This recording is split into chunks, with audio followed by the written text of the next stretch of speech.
마음을 크게 썼던 둘째 아들이 제일 크게 받았던 게 공경하려고 하는 마음을 가지고 갔을 때 그만큼 상속을 받게 되었다고 하는 것입니다. 하나의 재미난 이야기입니다마는 부모를 공경하는 자가 복받을 길이라고 하는 것을 실감나게 하는 하나의 이야기가 아닌가 싶습니다.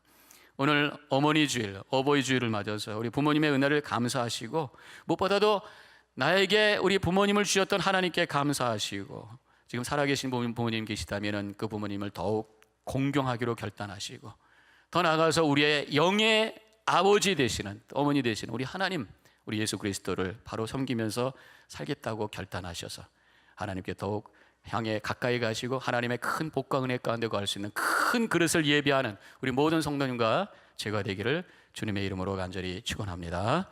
기도하십시다. 하나님 감사합니다. 오늘 말씀을 통해서 우리 자신을 되돌아봅니다. 이제 우리 부모님들의 그 사랑과 은혜를 감사하며 그래서 하나님께 더욱 감사하고 하나님을 바로 섬기며 믿음 안에 승리할 수 있는 우리의 삶이 되게 하여 주시옵소서. 감사하며 예수님의 이름으로 간절히 기도하옵나이다. 아멘. 이제